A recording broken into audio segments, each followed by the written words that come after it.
Hola, buenas tardes, maestra, compañeros y compañeras. El día de hoy les hablaré sobre el tema la dictadura huertista.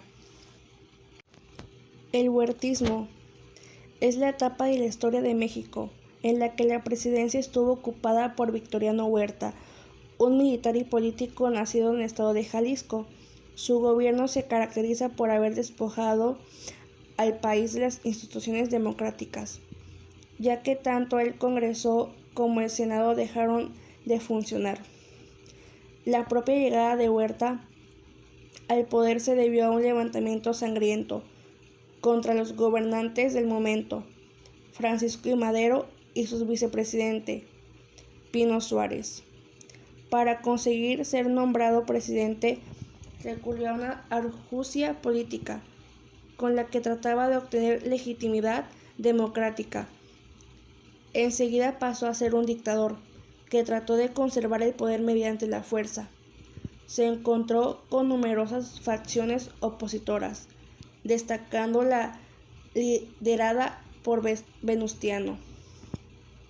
La lucha contra el huertismo contó con el apoyo. En el plano internacional, Huerta intentó obtener el apoyo de los Estados Unidos durante su sangriento ascenso al poder. El embajador estadounidense había sido uno de los principales valedores, pero la llegada a la presidencia del Partido Demócrata desautorizó a su antiguo representante en la capital mexicana, dejando a Huerta aislado. Finalmente su gobierno duró poco, más de un año, y aunque protagonizó algunas conspiraciones para intentar volver a la presidencia, todas fueron derrotadas. Antecedentes. No se puede hablar del huertismo sin conocer al hombre que le dio el nombre y lo lideró. Victoriano Huerta había obtenido importantes éxitos militares durante el Porfiriato, especialmente en la represión de algunos levantamientos protagonizados por indígenas. Al estallar la Revolución Mexicana, Huerta permanece en el bando de Porfirio Díaz, luchando contra Emiliano Zapata y otros grupos agraristas. Sin embargo, su habilidad hace que después de triunfar la revolución, su posición no se vea muy afectada. El nuevo presidente Madero desconfía de él, pero lo utiliza como fines militares, para acabar con algunos levantamientos armados. Mientras tanto, Huerta elabora su propio plan para llegar al poder. De escena trágica. El ambiente político en el país era bastante convulso, y Huerta decide aprovechar la situación.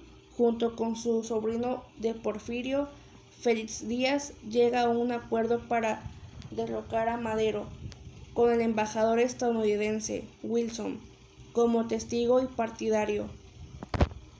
En este pacto, conocido como el de la embajada, se compromete a convocar elecciones poco después de que consiga deshacer de los gobernantes legítimos. Después de esto, el 9 de febrero de 1913, Huerta pasa a la acción y durante 10 días, conocidos como la Decena Trágica, lucha contra el ejército maderista. La posición de Huerta, jefe militar, es usada para frenar la llegada de refuerzos gubernamentales a la capital, con la que contienda está decidida. Para finalizar, convence a Madero y al vicepresidente de que la única forma de salvar la vida es dimitir y huir del país. Presidencia. Una vez conseguida la dimisión de Madero, Victoriano Huerta tiene vía libre para hacerse con el poder. El sustituto del presidente, tras la renuncia de Lascurain Paredes, quien aceptó el plan del golpista. Así solo está en cargo durante 45 minutos, suficientes para nombrar a Huerta sucesor y dimitir. Ya presidente, Huerta ordena asesinar a Madero y a Pino Suárez el 22 de febrero de 1913. A partir de ese momento, la dictadura huertista comienza. Características y propuestas del huertismo. Desde un primer momento se ve claro que Huerta no piensa abandonar el poder. El viejo acuerdo con Félix Díaz de convocar elecciones es abandonado de inmediato, enviando a su antiguo aliado a la embajada mexicana en Japón. Autoritarismo. Su periodo presidencial, marcado por la guerra, se caracterizó por el autoritarismo y el uso de la fuerza para mantenerse en el cargo. Apoyo de los poderosos. Para su gobierno eligió una heterogénea mezcla de contrarios a Madero y a los liberales, con católicos. Los dueños de las grandes haciendas enseguida le mostraron su apoyo, al igual que el clero y la mayoría de los gobernadores. Ofrecimiento de amnistías. Según declaró, su intención era pacificar la nación y obtener reconocimiento de los Estados Unidos.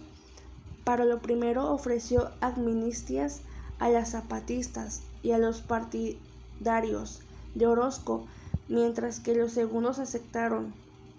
Emiliano Zapata rechazó la oferta y se unió al bando antihuertista desde Morelos. Disolución del Parlamento y del Senado. En su avance había un sistema dictatorial.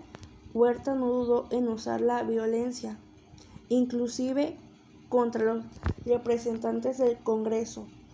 El asesinato de Belisario Domínguez, un diputado por Chiapas, que había escrito una carta muy crítica hacia el presidente, condenando la represión, supuso el primer enfrentamiento abierto.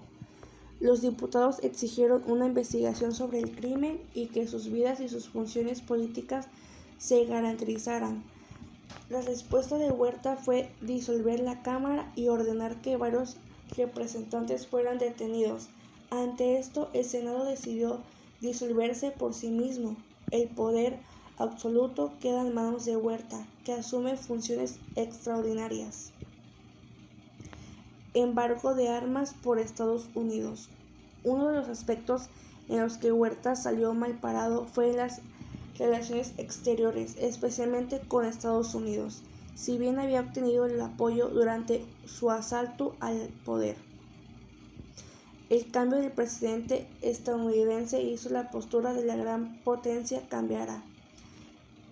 El recién estrenado con el cargo, Wilson se negó a reconocer el gobierno huertista y autorizó un embargo de armas. El enfrentamiento fue más allá. Tras un incidente en Tampico, Estados Unidos decide ocupar militarmente los puertos de Veracruz y el propio Tampico. Fue en 1914 y Huerta intentó aprovechar la invasión para ganar popularidad y atraer a parte de las fuerzas opositoras, pero sin éxito ninguno. Oposición. Desde el principio de su presidencia, Huerta se encontró con una oposición muy combativa, liderada por algunos de los grandes nombres de la historia. El primero que se puso al frente fue el gobernador de Coahuila, Venustiano. Este se negó a reconocer la autoridad del nuevo presidente. Proclamó el llamado Plan de Guadalupe, declarándose jefe del ejército y futuro presidente interino cuando acabaran con el huertismo.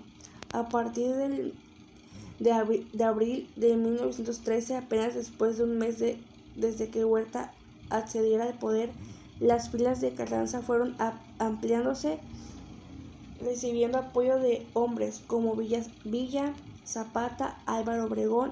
Derrota de Huerta y renuncia. A pesar de las continuas levas obligatorias con las que Huerta aumentó el tamaño de su ejército, su gobierno solo duraría 17 meses. La derrota fundamental se produjo cuando Villa toma Zacatecas y el presidente es obligado a presentar la renuncia el 15 de julio de 1914. Su primer destino en el exilio sería Europa, donde contacta con sectores alemanes para intentar retomar el poder en México. Sin embargo, todos sus intentos resultan fallidas. De vuelta a América, es detenido en El Paso. Muere en la cárcel de esa ciudad estadounidense el 13 de enero de 1916.